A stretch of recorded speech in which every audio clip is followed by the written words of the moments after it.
안녕. 나는 독후감 쓰는 찍찍이 야옹이야. 내 독후감을 너희들에게 이야기해 줄게. 오늘은 지난번에 이어 인문의 숲에서 경영을 만나다 2권 중 생각이란 무엇이며 이를 어떻게 발전시킬 수 있느냐에 대해 소개하려고 해. 이 책의 내용 중에 평소에 내가 읽고 싶었던 책에 대해 요약해 준 부분이 있는데, 특히 로버트 앤 미셸 루트번스타인이 공동으로 저술한 생각의 탄생이라는 책은 천재들이 어떻게 사고하고 생각하는지를 다룬 책으로 내 책장에 잘 꽂혀 있지만 아직 읽지 못한 책인데, 이 책에서 중요한 점을 요약해 설명해 주고 있어 무척 고마웠지. 생각의 탄생은 다빈치, 아인슈타인, 피카소, 스트라빈스키 등 역사상 가장 위대하다고 손꼽히는 각 분야 천재들의 발상과 서구법을 13가지로 나누어 설명한 창조학의 교과서로 불려지고 있는 책이야. 여기서 13가지 생각 도구는 관찰, 형상화, 추상, 패턴 인식, 패턴 형성, 유추, 몸으로 생각하기, 감정이입, 차원적 사고, 모형 만들기, 놀이, 변형, 통합을 말하며, 우리는 의식하지 못하지만 이 13가지 생각 도구들을 직관적으로 사용하고 있다고 해. 그럼 13가지 생각의 도구에 대해 살펴볼까? 첫째, 관찰이야. 관찰은 창조의 바탕이 되며 생각의 한 형태인 동시에 생각 자체가 관찰의 한 형태이기도 하지. 이는 단순히 보기가 아니라 오감을 총동원하여 보고 듣고 만지고 냄새 맡고 맛보고 몸으로 느끼는 것 모두 관찰의 범위에 포함돼. 예를 들어 아르키메데스가 욕조에 물이 넘치는 것을 보고 유레카를 외쳤는데, 이것 또한 관찰의 산물이 아니었을까? 둘째는 형상화, 즉 이메이징이야. 형상화는 말 그대로 머릿속에 그 사물을 상상해 그려내는 것으로, 이는 관찰된 느낌과 감각을 다시 불러내거나 어떤 심상으로 만들어 머릿속에 떠올리는 능력을 의미하지. 여기서 중요한 점은 우리가 뭔가를 관찰할 수 있어야 상상할 수 있으며, 형상화는 단순히 사물의 형태를 보는 것을 넘어 상상을 통해 세계를 재창조해야만 형상화가 가능한 거야. 셋째는 추상화. 추상화는 어떻게 보면 단순화이며, 이의 본질은 관찰을 통해 한 가지 특징을 잡아내는 거지. 피카소는 그 유명한 황소 연작물을 시작하면서 처음에는 황소의 모습을 아주 사실적으로 묘사했는데, 이후 작품들은 황소의 특징 중 가장 드러내는 부분만을 중심으로 그려져 있어. 즉, 황소의 본질만을 끌어내 단순화시킨 것이지. 그는 당신들은 보고 있지만 보고 있는 게 다는 아니다. 그저 보지만 말고 생각하라. 표면적인 것 배후에 숨어 있는 놀라운 속성을 찾아라. 눈이 아니고 마음으로 보라고 했어.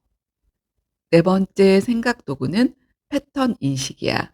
패턴을 안다는 것은 새로운 것을 창조하는 첫걸음으로, 핵심적인 것은 반복되며 그것을 발견하는 것이 패턴을 인식하는 거야.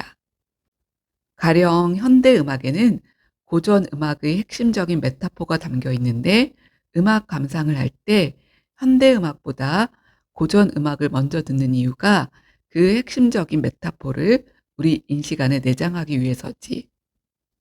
비단 음악뿐만 아니라 역사에도 패턴이 있으며, 역사를 상고하는 이유가 바로 그 패턴을 알기 위해서야.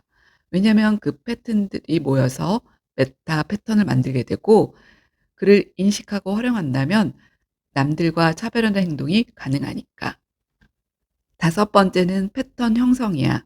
패턴을 인식했다면 패턴을 형성하는 데 도움이 되지. 예를 들어 우리가 보고 있는 모든 색은 빨강, 파랑, 노랑이 일정하게 혼합되어 만들어지는데, 이와 같이 복잡한 여러 가지 색채들이 단순한 세 가지 색의 혼합 패턴임을 이해하고 이를 응용해 다양한 새로운 색채의 구성이 가능하게 돼. 혁신적인 무언가로 알려진 머스 커니맹의 경우, 나는 관습적인 춤의 패턴을 깨 관객들로 하여금 새로운 춤의 패턴을 보고 느끼도록 했다라고 말한 것처럼 결국 창조란 기존의 패턴을 파괴하고 새로운 패턴을 만드는 것이지. 여섯째 생각 도구는 유추야. 유추란 닮지 않은 사물이나 현상 사이에서 기능적인 유사성이나 일치하는 내적 관련성을 찾아내는 것이래. 헬란 켈러 알지? 그녀는 듣지도 보지도 말하지도 못하는 삼중 장애자였음에도 어떻게 박사학위까지 받을 수 있었을까? 그녀는 물이란 단어 하나를 이해하기에 7년이 걸렸지만 결국 자신이 사용 가능한 감각을 활용해 물을 이해하고 이러한 감각들을 연결시켜 완성된 실체를 알아냈어. 한마디로 그녀는 유추를 통해 물이란 단어와 물의 실체를 이해한 거지. 일곱 번째, 몸으로 생각하기, body thinking이야. 모차르트가 손과 입을 움직이며 곡을 쓴다고 했듯이 피아니스트들은 손가락의 근육이 음표를 기억한다고 해. 생각은 먼저 감각과 근육, 힘줄과 피부를 타고 느낌으로 다가오는 것으로 창조적인 사람들은 이러한 본인의 육체적인 반응을 통해 어떤 생각의 덩어리가 솟아오름을 느낀다고 하네. 여덟 번째, 감정이입이야. 내가 그 대상으로 들어가는 것, 그 문제 속으로 들어가 그 문제의 일부가 되는 것, 바로 감정이입이지. 철학자 칼 포퍼는 새로운 이해를 얻을 수 있는 가장 유용한 방법으로 감정이입을 들고 있으며 결국 나를 잊고 그것에 빠져들어 하나가 되는 것이야말로 문제를 해결하는 가장 좋은 방법 중에 하나라고 이야기하고 있어. 아홉째 생각 도구는 차원적 사고야. 쉽게 말해 차원을 달리해서 생각하는 거지. 즉, 다차원적 사고란 사물을 평면으로부터 끌어내어 3차원 이상의 세계로 옮길 수 있는 상상력을 의미해. 예를 들어, 진정으로 유능한 내과 의사가 되려면 엑스레이 사진이나 MRI를 판독할 때 그것을 살아있는 생명체, 즉 3차원으로 환치시켜 해석해야 하는 입체적인 사고가 필요하지. 열 번째, 모형 만들기, 모델링이야. 고대에는 집짓기를 할 때 설계도가 아닌 모형을 만들었다고 해. 모형은 전쟁, 건축, 의술, 종교 등 다양한 분야에서 활용되어져 왔는데 이는 모형이 새로운 생각의 탄생을 자극하기 때문이지. 즉, 모형은 보는 사람이 그것을 즉각 인식할 수 있도록 실체를 축약하고 차원을 달리 표현하는 것으로 생각의 모형이 들어서게 되면 상상력을 동원할 수 있게 되는 거야. 11번째는 놀이, 플레잉이야. 페니실린의 발명자인 알렉산더 플레밍은 나는 미생물을 가지고 논다. 놀이에 익숙해지고 나서 다시 그 놀이의 규칙을 깨뜨려 보면 다른 사람들은 생각하지도 못한 새로운 것을 발견할 수 있다고 말한 것처럼 놀아야 발견하고 놀아야 창조할 수 있다고 해.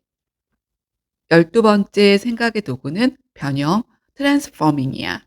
변형은 생각의 정점으로 누군가 어떤 것을 생각한다고 할 때 자신의 깨달음을 다른 사람이 이해할 수 있는 형태로의 변형이 필요하며 이때 생각의 버전 체인지가 필요한 거지.